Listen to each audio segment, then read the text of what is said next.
यदि formation of star, ठीक है, यानी यदि स्टार का फॉर्मेशन हो रहा है तो एक स्टार का फॉर्मेशन होने के लिए सबसे अहम बात क्या होना चाहिए, उसके पास क्या क्या होना चाहिए, डस्ट और गैसेज। कौन सा गैसेज, हाइड्रोजन। हाइड्रोजन से अब न्यूक्लियर फ्यूजन होगा तो क्या होगा, हीलियम में कन्वर्जन होगा। ठीक वैसे ही हुआ यहाँ पे क्या हुआ, ये जो नेबुला है, ठीक है, नेबुला का मतलब और कुछ नहीं होता है, नेबुला का मतलब होता है डस्ट और हाइड्रोजन गैसेस, ठीक है, और डस्ट थोड़ा नहीं बहुत ज़्यादा, ठीक है। जब अलग अलग जगह से डस्ट जब एक जगह इकट्ठा होंगे तो उससे क्या हुआ कि अब जैसे जैसे गैस और धूल कण पास आते जाएंगे तो क्या होगा, उसमें हीट जनरेट होगा और वहाँ से न्यूक्लियर फ्यूजन होगा, ठीक है। और न्यूक्लियर फ्यूजन होने के बाद से क्या होगा, उसमें क्या होगा कि न्यूक्लियर फ्यूजन से हाइड्रोजन का कन्वर्जन होगा किसमें, हाइड्रोजन का कन्वर्जन किसमें होगा, हीलियम में। और वही हीलियम अब देखिए जैसे अब ये कन्वर्जन इसका हुआ तो इसके पास क्या आ गया, हीट आ गया, और जब हीट आएगा तो क्या लेकर आएगा, लाइट। तो हीट और लाइट यदि आ गया तो इसका मतलब क्या है कि अब इसमें एक तरह से स्टार का क्या आ गया, क्वालिटी आ गया। एक स्टार के पास क्या होता है, हीट और लाइट होता है। सपोज दैट लीजिए सन को, सन के पास क्या है, हीट एंड लाइट है, और हीट एंड लाइट आता कैसे है, हाइड्रोजन से आ रहा है। तो इसका मतलब क्या है कि सन के अंदर क्या है, हीट और लाइट है, और गैस के रूप में क्या है, हाइड्रोजन। न्यूक्लियर फ्यूजन हो रहा है तो उससे हीलियम बन रहा है। तो ये नेबुला क्या है, तो नेबुला है दो तरह से हम लेकर चलेंगे, एक है डस्ट है और एक है गैसेस। गैसेस में हाइड्रोजन, ठीक है, और ये हाइड्रोजन का न्यूक्लियर फ्यूजन होगा तो क्या बनेगा, हीलियम। और इस हीलियम से क्या होगा, हीट, और हीट से क्या मिलेगा, लाइट से क्या, ये सब मिल करके क्या बन जाएंगे, स्टार। समझ रहा है, जो चीज बना है वो तो कभी ना कभी बिगड़े ना जी।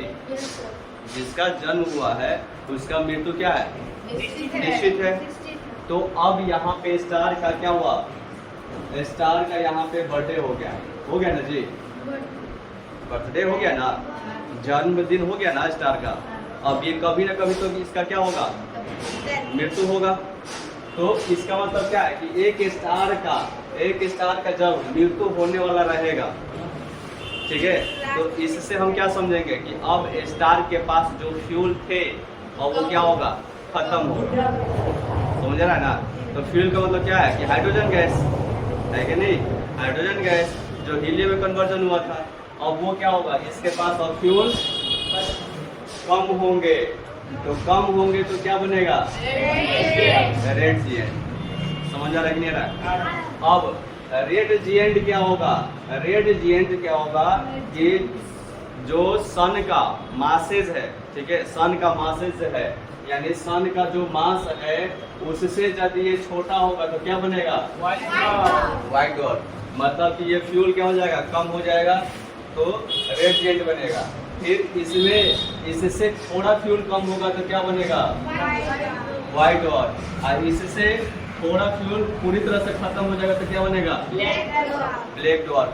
क्या ब्लैक डॉर्फ चमकेगा, क्या व्हाइट डॉर्फ चमकेगा, थोड़ा थोड़ा। ये पूरी तरह से मरा भी नहीं है, लेकिन ब्लैक डॉर्फ पूरी तरह से क्या है, मर जाएगा। मर जाएगा इन द सेंस कि इसके पास ईंधन अब खत्म हो जाएंगे, और खत्म हो जाने के बाद ये चमकना बंद हो जाएगा। यहाँ तक बात समझ में आएगी। सन के पास कितना टाइम है? अभी बहुत ज़्यादा टाइम है, ठीक है, लाखों करोड़ों साल अभी है, ठीक है, लाखों करोड़ों साल अभी टाइम, ठीक है। तो देखिए पहले क्या था, नेबुला। नेबुला से क्या बना, स्टार। स्टार से रेड जीएंट के बाद व्हाइट डॉर्फ के बाद फिर से पहले क्या हुआ, नेबुला। उसके बाद उसके बाद समझ रहा है। अब ये कंडीशन ये दूसरा है, ठीक है। अब कंडीशन अदर देखते हैं कि जब सन का मास ठीक है, सन का मास से जब अधिक होगा, ठीक है, बड़ा होगा तो क्या, कौन सी कंडीशन में आएगा, सुपरनोवा बनेगा, ठीक है। और सुपरनोवा जब पूरी तरह से वो क्या होगा, विस्फोट करेगा, ब्लास्ट करेगा, तो उससे क्या निकलेंगे, न्यूट्रॉन बनेगा, ब्लैक होल। समझ में रख नहीं रहा है, इसको हम क्या बोलते हैं, चंद्रशेखर लाइन बोलते हैं। क्या बोलते हैं, चंद्रशेखर लाइन। चंद्रशेखर लाइन ये निर्धारित करता है कि सूर्य के द्रव्यमान से, ठीक है, सूर्य के द्रव्यमान से यदि इसका द्रव्यमान, ठीक है, छोटा होगा तो व्हाइट ड्वार्फ बनेगा, यदि बड़ा होगा तो सुपरनोवा बनेगा। समझ में रखिए रहा, यहाँ पे सुपरनोवा जब ब्लास्ट होगा तो क्या क्या होगा, न्यूट्रॉन बनेगा, पल्सर बनेगा, क्वेसर बनेगा और ब्लैक होल बनेगा।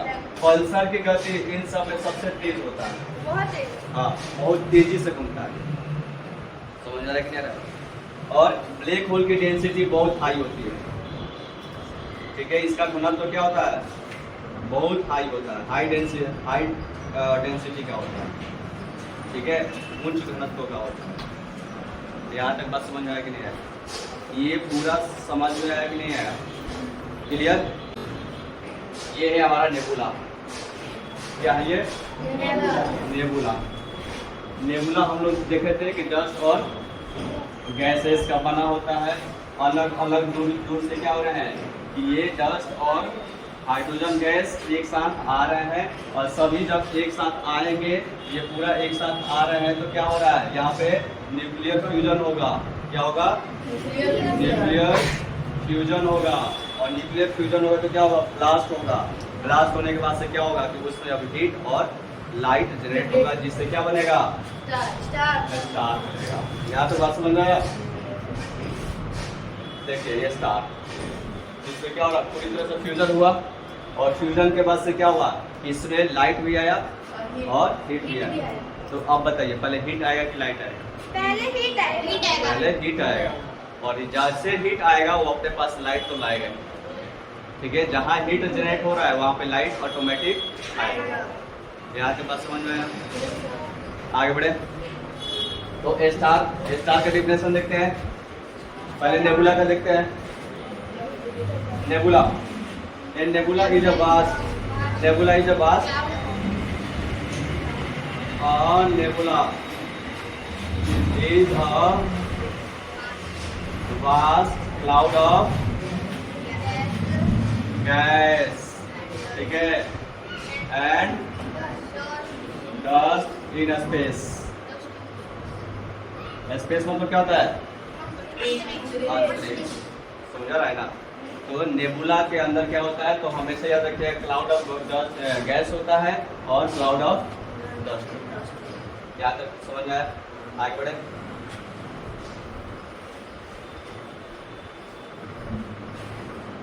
हाँ, नेबुला का डेफिनेशन को कोई सुनाएगा? नेबुला का डेफिनेशन बोलिए। Nebula is the intersection cloud of dust, hydrogen, and helium and other ionized gases. And nebula is a vast cloud made of dust and gases. ठीक, आगे बढ़े। ये रहा, ठीक है, इसको पढ़ लीजिएगा, वैसे तो याद ही है ये। चलिए बताइए तो, आरिफ बोलिए बोलिए, जोर से जोर से। इंटरस्टेलर,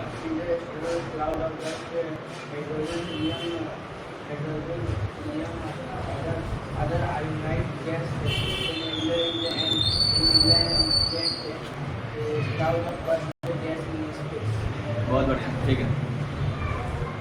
चलिए फ्रेंड्स बोलिए। Nebula is a different cloud of dust, hydrogen, helium, and other ionized gases. And nebula is a different cloud of dust and gases.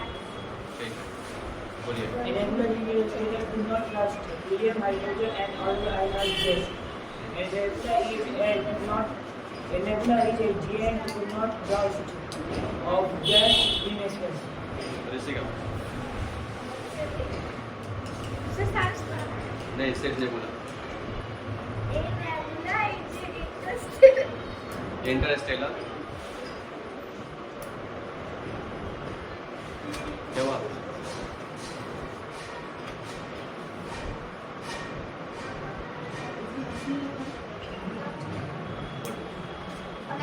Interstellar cloud of dust,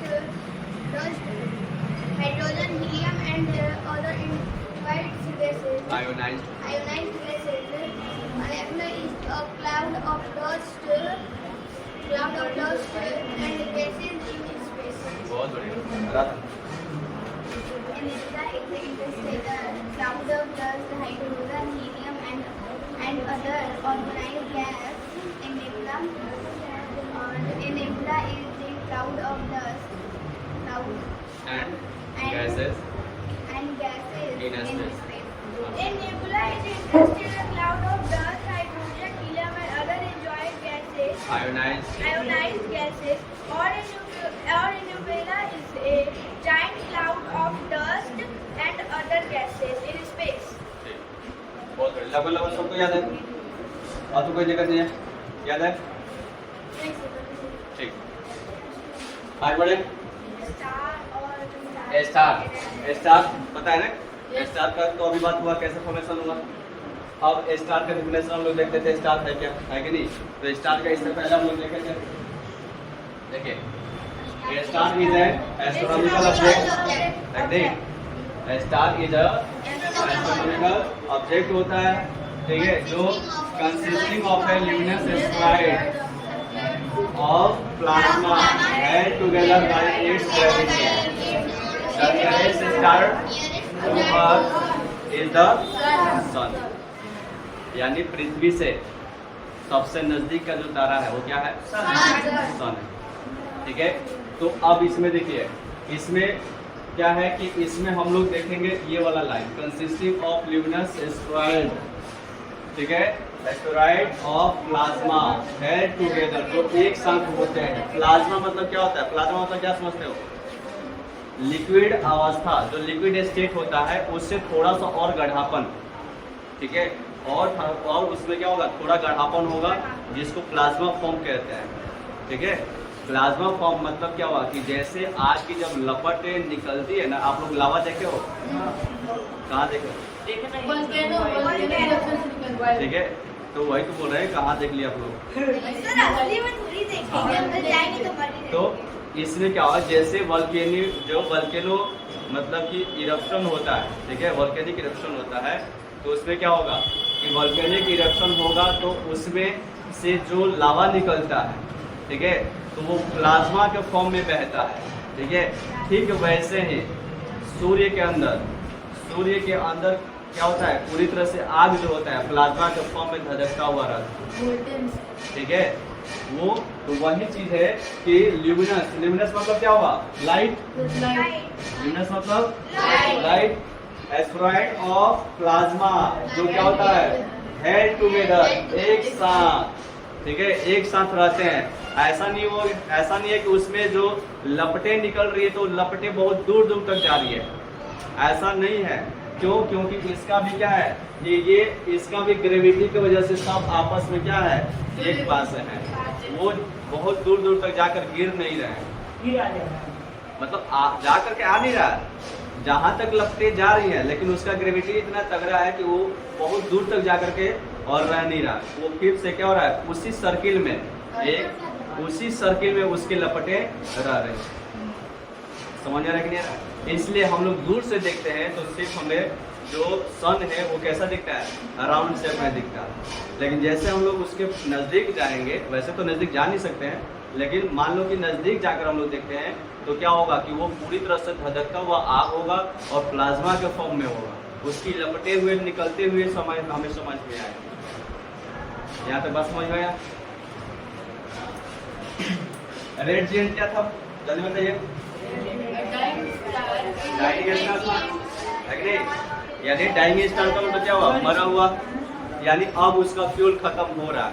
sir इसमें मतलब चंद्रमा भी पहले एक स्टार्टिंग होता था, उसका फ्यूल खत्म। देखिए चंद्रमा से पहले, ठीक है, चंद्रमा क्या है?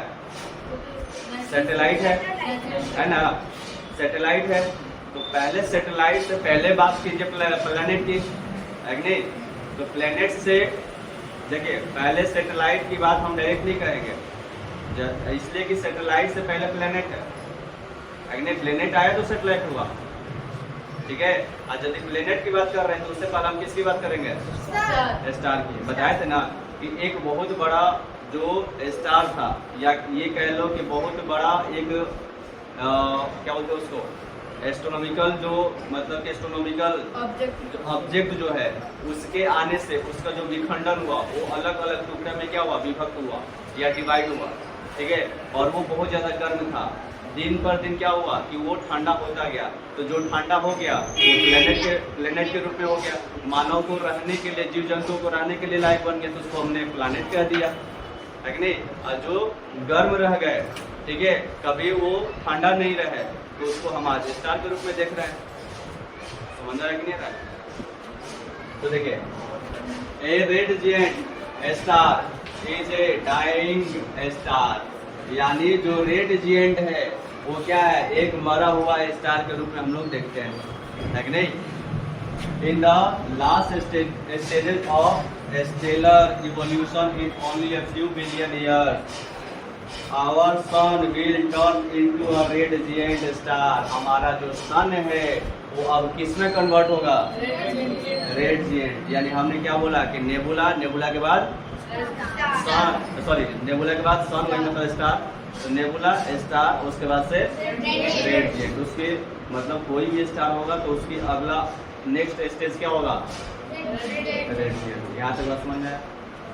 तो यहाँ पे देखिए, ये स्टार हो गया, है कि नहीं? और स्टार के बाद से ये रेड जिएंट। रेड जिएंट में देखिएगा, इसका फ्यूल अब क्या होगा? धीरे धीरे खत्म होगा, ठीक है? इसी को बोलते हैं लाल दानव। क्या बोलते हैं? लाल दानव, ठीक है? अब लाल दानव क्या होगा? तो देखिए, रेड जिएंट का के बारे में देखिए, red giant star is dying star, ठीक है? Dying star in the last stages of stellar evolution in only few billion years, यानी कुछ ही बिलियन ईयर्स अब इसका क्या है, आयु है। उसके बाद से क्या हो जाएगा? इसका फ्यूल खत्म हो जाएगा और ये चमकना बंद कर देगा। अच्छा, ये बताइए, मरने का मतलब क्या हुआ? क्या ये इंसान है? नहीं। मरने का मतलब क्या हुआ कि अब इसका फ्यूल खत्म हो जाएगा। फ्यूल खत्म हो जाएगा, चमकना बंद कर देगा। जब नहीं चमकेगा तो हम स्टार कहेंगे ही नहीं, है कि नहीं? यदि कोई चमक रहा है तो हम उसको स्टार कह रहे हैं, है कि नहीं? जो नहीं चमकेगा तो वो तो हमारे आंखों से तो दिखेगा नहीं, तो जब हमारे आंखों से नहीं दिखेगा तो उसको स्टार हम लोग काहे कहेंगे जी? कहेंगे। तो ये याद रखिए। तो रेड जिएंट ये आप लोग लिख दिए हैं? Yes sir. ये आप लोग लिख दिए हैं? रेड जिएंट अभी हमको याद करके दिखाइएगा। याद भी हो गया? बहुत बढ़िया। अब व्हाइट डॉर्फ की बात करते हैं। व्हाइट डॉर्फ किससे बनेगा, जल्दी बताइए?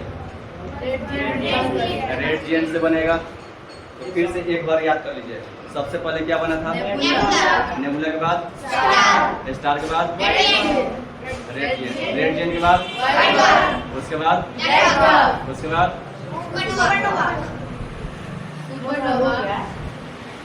ब्लैक ड्वार्फ के बाद सुपरनोवा नहीं बनेगा। वो एक दूसरी स्थिति है। सूर्य के मास से यदि बड़ा होगा रेड जिएंट, ठीक है, तब जाकर सुपरनोवा बनेगा। स्मॉल यदि होगा तो क्या बनेगा? रेड व्हाइट डॉर्फ बनेगा। उसके बाद ब्लैक डॉर्फ। ब्लैक डॉर्फ क्या चमकेगा? नहीं चमकेगा। तो वो दूसरा है। ये उसका सुपरनोवा वाला वो अलग। अच्छा, सुपरनोवा जब पूरी तरह से ब्लास्ट होगा तो क्या होगा? हाँ, क्या क्या निकलेगा? न्यूट्रल, पल्सर, क्वेशर और ब्लैक होल। इनमें से किसकी डेंसिटी सबसे हाई होता है? ब्लैक होल, ठीक है? और पल्सर का स्पीड बहुत ज़्यादा है। तो ये बात समझ में आ रहा है? ये ब्लैक डॉर्फ और ये सुपरनोवा, ये याद चाहिए। यहाँ तो बस में यहाँ ये तो लगभग जितना है उतना तो समझा दिए। अब देखिए गैलेक्सी, गैलेक्सी ठीक है, इसको बहुत अच्छे समझ ध्यान से समझना है। ठीक है, गैलेक्सी में देखिए इसमें जो छोटे छोटे इस तरह के दाने दिख रहे हैं ना, ठीक है, ये दाने नहीं है, ये समझिए कि ये एस्ट्रोनॉमिकल ऑब्जेक्ट है, लाखों करोड़ों। ठीक है, यानी एक गैलेक्सी, ये भी एक गैलेक्सी है, ये भी गैलेक्सी है, ये भी गैलेक्सी है। ठीक है, और ये भी गैलेक्सी है, ये भी गैलेक्सी है, ये भी गैलेक्सी है। एक गैलेक्सी में लाखों करोड़ पता नहीं कितने एस्ट्रोनॉमिकल ऑब्जेक्ट पाए जाते हैं। ठीक है, और उसमें से अब ये तीन तीन के रूप में होते हैं। क्या चीज? तीन तीन के रूप में, ठीक है, होते हैं। तो उसको क्या होता है? क्लस्टर बोलते हैं। क्या बोलते हैं? क्लस्टर, जिसको सुपर क्लस्टर के रूप में जानते हैं। मतलब तीन तीन के ग्रुप, यानी तीन तीन के ग्रुप में जैसे गैलेक्सी को हम लोग रखते हैं तो सुपर क्लस्टर के रूप में हम लोग जानते हैं। क्लस्टर मतलब क्या होता है? गुच्छा। तो देखिए एक गैलेक्सी को लेकर चलते हैं। क्या चीज? एक गैलेक्सी को लेकर चलते हैं। तो देखिए अब हमारा, अच्छा ये बताइए पूरे ब्रह्मांड में बहुत सारे गैलेक्सी होंगे ना जी। तो मान लीजिए कि इतने सारे गैलेक्सी हैं, तो कैसे पता चलेगा कि हम इस गैलेक्सी में रहते हैं? कैसे पता चलेगा कि हम इस गैलेक्सी में रहते हैं? क्या हम इस गैलेक्सी में रहते हैं? क्या इस गैलेक्सी में रहते हैं? क्या इस गैलेक्सी में रहते हैं? क्या इस गैलेक्सी में रहते हैं? क्या इस गैलेक्सी में रहते हैं? क्या इस गैलेक्सी में रहते हैं? कैसे पता लग गया? हाँ, जिस गैलेक्सी में हमारा सन होगा, समझ रहा ना, जिस गैलेक्सी में हमारा सन होगा हम वहीं पे, समझ रखने रहा है। तो देखिए ये जिस गैलेक्सी में हमारा सन है उसको हम क्या बोलेंगे? मिल्की वे। क्या बोलेंगे? मिल्की वे। ये भी गैलेक्सी है, ये भी गैलेक्सी है, ये भी गैलेक्सी है। ठीक है, ये भी गैलेक्सी है, ये भी गैलेक्सी है, ये भी गैलेक्सी है, लेकिन सभी मिल्की वे नहीं है। जिस गैलेक्सी में हमारा सन है उसी को हम मिल्की वे कहेंगे। समझ में आया कि नहीं आया? तो मिल्की वे क्या है? जिस गैलेक्सी में सन है उसको हम मिल्की वे कहते हैं। यहाँ से बस समझ में आया? तो देखिए अब इसमें क्या है? प्रॉक्सिमा सेंचुरी और सीरियस। ये क्या है सीरियस? जल्दी बताइए। ये कभी स्टार था, ठीक है, सीरियस ये कभी स्टार था और किस कैटेगरी में आ गया है? रेड जिएंट स्टेजेस में आ गया है। ठीक है, तो सन हमारा क्या है? स्टार है। प्रॉक्सिमा सेंचुरी भी क्या है? स्टार है कि नहीं है? लेकिन सबसे नजदीक का स्टार कौन है? सन। उसके बाद प्रॉक्सिमा सेंचुरी हमारे तरफ से यानी पृथ्वी से जो सबसे नजदीक का स्टार है कौन है? सन। उसके बाद प्रॉक्सिमा सेंचुरी। ठीक है, और एक सीरियस जो है वो किस में आता है? रेड जिएंट में आता है। यहाँ तक बात समझ में आया? गैलेक्सी क्या एक पाए जाते हैं ब्रह्मांड में? बहुत सारे पाए जाते हैं। जिस गैलेक्सी में हमारा सन होता है उसको क्या बोलते हैं? मिल्की वे। ठीक है, मिल्की वे इसको क्या बोलते हैं? हिंदी में मिल्क मतलब क्या होता है? तो इसलिए बोलते हैं दुग्ध मेखला। क्या बोलते हैं? दुग्ध मेखला बोलते हैं। यहाँ तक बात समझ में आया? कल पूछेंगे, ठीक है? हाँ, देखिए यही चीज है इसमें। ये सुपरनोवा बता दिया ना। देखिए गैलेक्सी, ये गैलेक्सी है, ठीक है, और ये एंड्रोमेडा गैलेक्सी। अच्छा एंड्रोमेडा क्या होता है जी? एंड्रोमेडा गैलेक्सी का मतलब क्या होता है? मतलब उसका हमने नाम रखा है एंड्रोमेडा, वो भी गैलेक्सी है। तो एंड्रोमेडा क्यों है उसका नाम? क्योंकि हमारे जो मिल्की वे है, मिल्की वे के नजदीक वाले गैलेक्सी को क्या होते हैं? एंड्रोमेडा। देखिए मिल्की वे जो हमारा गैलेक्सी है उसको मिल्की वे बोलेंगे। तो मिल्की वे के नजदीक वाले को क्या बोलेंगे? एंड्रोमेडा। एंड्रोमेडा। क्या बोलेंगे? एंड्रोमेडा। एंड्रोमेडा। और उससे थोड़ी सी दूरी पे जो होगा उसको क्या बोलेंगे? एनजीसी एनसीजी। हाँ, NGCA33। एंड्रोमेडा क्या है? Andromeda is a type, Andromeda is a like Galaxy, ठीक है, विच नियरेस्ट आवर मिल्की वे। समझा है ना? यानी मिल्की वे के नजदीक वाले गैलेक्सी को क्या बोलेंगे? हाँ, उससे थोड़े से दूरी वाले जो होगा उसको क्या बोलेंगे? NGCA33। यहाँ तक याद हो गया? समझ आ गया? ये ड्रॉ कर लीजिएगा। देखिए ये इसको बोलते हैं, एक ये क्या है? ये एक ग्रुप है, एक ये ग्रुप है, इसको क्या बोलते हैं? Super cluster. क्या बोलते हैं? सुपर क्लस्टर, ठीक है, या क्लस्टर बोल सकते हो, सुपर क्लस्टर बोल सकते हो। क्लस्टर होता तो क्या होता है? गुच्छा होता है, ठीक है। क्या हुआ? चलिए आगे बढ़े। गैलेक्सी, एंड्रोमेडा गैलेक्सी देख रहे हैं ना? मिल्की वे है, ठीक है। देखिए क्या कर रहा है मिल्की वे? वह आकाश गंगा है। मिल्की वे वह गैलेक्सी है जिसमें हमारा सौर मंडल समाहित है। सौर मंडल मतलब सन, समझ आ रहा है कि नहीं आ रहा है? तो जिसमें हमारा सन होगा उसी को क्या बोलेंगे? मिल्की। लेकिन मिल्की वे है क्या? हाँ, देखिए हमारा ये गैलेक्सी है, दिख रहा है? देखिए ये सेंट्रल बल्ब है, ये सेंट्रल बल्ब है ये वाला, और ये हमारा आवर सोलर सिस्टम ये वाला यहाँ, ठीक है। देखिए हमारा सोलर सिस्टम यहाँ पे है, ये सेंट्रल बल्ब है, दिख रहा है ना? ये मतलब वहाँ पे एक पूरी तरह से एक ऐसी संरचना होती है जो उसके बीच वाला, जो गैलेक्सी के बीच वाले जो जगह जो थोड़ा क्या होता है? ओवल शेप में होता है, जो थोड़ा उठा हुआ प्रतीत होता है। देखिए, ठीक है, बल्ज मतलब क्या होता है? थोड़ा उठा हुआ प्रतीत होता है, ठीक है। आगे बढ़े। ये कुछ हमारे स्टार्स हैं, ठीक है, ठीक है, मतलब कंस्टेलेशंस के टाइप के हैं जो हमें ये चीज आकृति प्रदान करते हैं। नक्षत्र नहीं बोलेंगे, ये स्टार है जो हमें एक आकृति देते हैं।